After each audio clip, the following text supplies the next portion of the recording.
So we now have the second last episode of Falcon and the Winter Soldier. This episode is called Truth, and this could be a full spoiler review. So if you haven't seen this episode yet and you don't want anything spoiled for you, do not watch this review.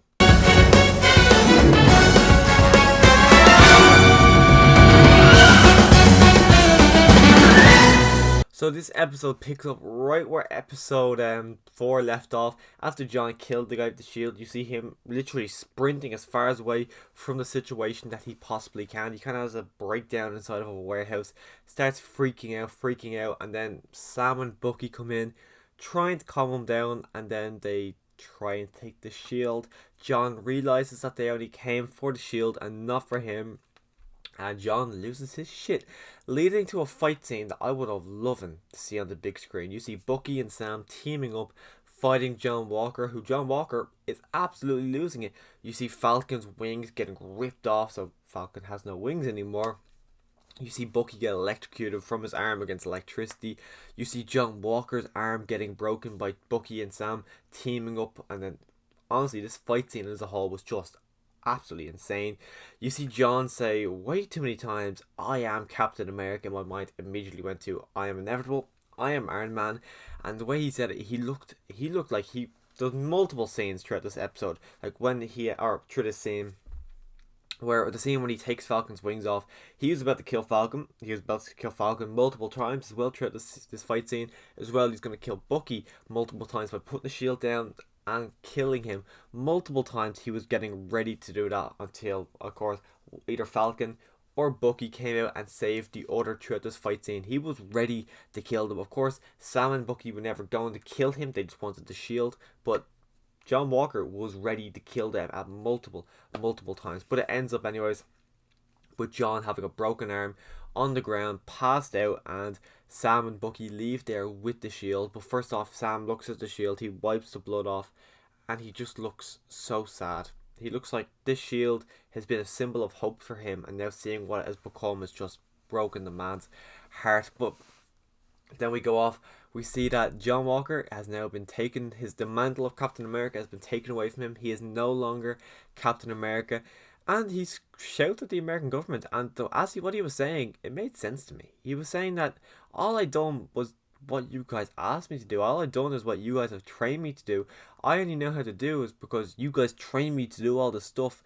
But of course, since they were caught out, the American government had to say, "Oh, we knew nothing about this," and then played it off. So now he's no longer Captain America. We see him go and talk to Lamar's parents, tell them the story, tell them that the killer has been killed, his son has been avenged, and all of that, even though we know that that wasn't actually the killer.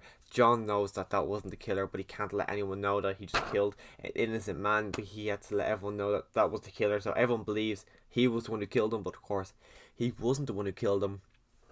We don't get to see a lot of Falcon and Bucky kind of going out doing like avenging or anything. We see a lot of them just kind of hanging out. We see actually he tracks down Zemo, he gives Zemo over to the Wakandans. Well, actually, Zemo kind of just goes with the Wakandans. He has no problem with it.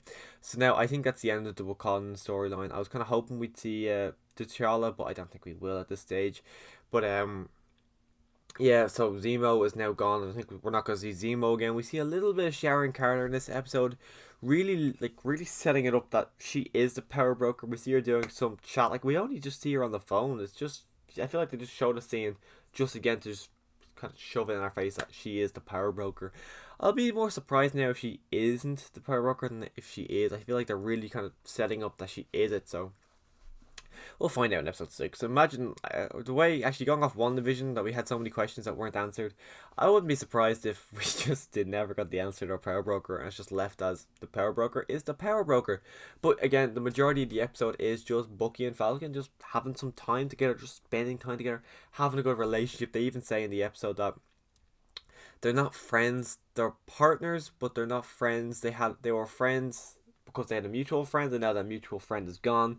So like, it's what I've been saying since the start. That's what their relationship is. But they spend time fixing a boat. I think Bucky in this episode has felt the most like he did in the first Avenger than he has since the first Avenger. You see him flirting with Sam's sister, and we haven't seen him do that since the first Avenger. So I think Bucky just feels great, and it's like, this is Bucky from the first Avenger, and it's a Bucky that I honestly never thought we'd see again. So I was quite good to see that version of Bucky again, but they're fixing the bow, and we see them training with the shield, and the way they were training with the shield together was more so kind of like passing it to each other, like playing what do they call it in America? Playing catch with each other. They were throwing the shield, the other one would catch it, and they'd throw it again, the other one would catch it.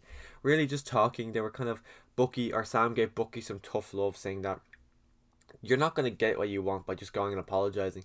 You need to get what you want by giving someone closure. Really letting us believe that the Asian man in episode 1 whose child was killed by the Winter Soldier, we're going to see him again. Bucky is going to go to him. He is going to tell him exactly what happened, because the guy, he knows his son's dead. All he wants to know is how his son died. So I think Bucky is going to go tell him what happened. But a great scene throughout this episode was when Sam went to talk to, I think it's Isaac, I think his name is Isaac Bradley, and we get his backstory, and he never signed up for the Super Soldier program. None of them did. There was loads of people. They were just told that they were getting I think it was anesthetic, he said they were getting, and they were all just, they were lab rats. That's all they were. It was horrible to see what they went through, why they went through it, and everything. And some of his soldiers, some of his men, some of his friends were taken in enemy lines, and the American government were just going to blow up that base and just kind of write it off, so they didn't want their secrets getting out. But Isaac did exactly what Captain America did in World War II. He went in there without anyone's permission, went in there, took everyone back, brought them all back, saved them all, and in doing so he got sent to prison for 30 years. So that's what happened to him, where Captain America got branded a hero, got handed a shield, they got him to lead World War II.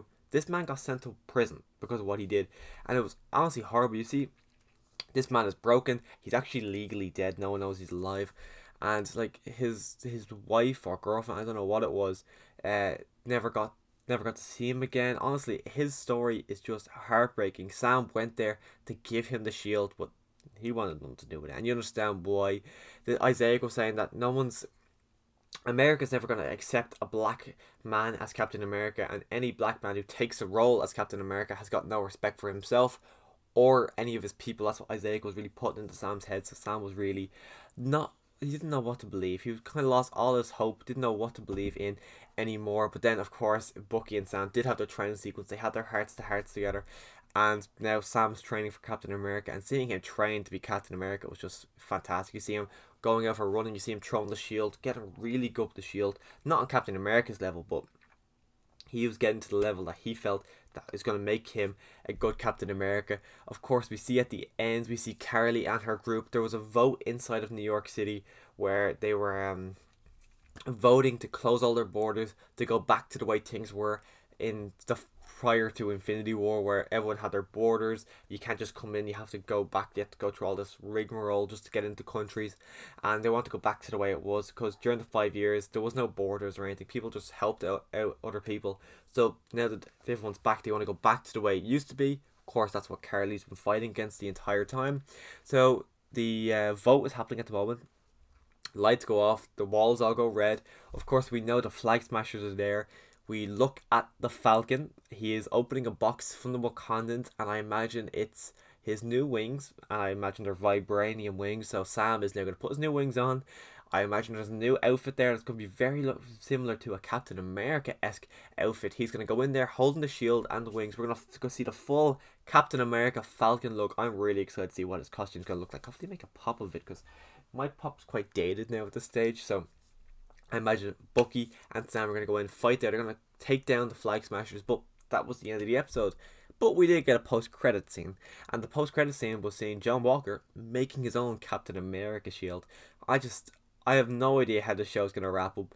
Is John Walker going to die? I don't think he will. Actually, no, sorry. Zemo was taken to the raft, not to Wakanda. I think actually now John Walker's going to end up on the raft. I think they're going to really build up the raft to have a lot of people there. But yeah, so I think he's going to go on the raft. I think Sam is going to be Captain America. Bucky's just going to be there hanging out with him. They're going to be mates now moving forward. Are we going to see Steve Rogers in this? I honestly don't know. I don't think we're going to see the death of Steve Rogers. Now, they did say in this episode that Steve is gone, but I think that if Steve was gone, we would have seen a funeral. I don't think they would just gloss over that. So I think Steve is out there. Imagine he actually was on the moon. But I don't think that's the end. We're going to see Steve Rogers. I'm really excited to see how all this is going to play out. It's mad that we only got one episode left, and then that's the end of Falcon and the Winter Soldier. Quite quick, quite disappointing, and I'm just really excited to see how this show wraps up. But if you want to see my review of episode 6, make sure to click that subscribe button so you can come back and see my review of episode 6, which drops next Friday. So click that subscribe button, and as always, thanks for watching.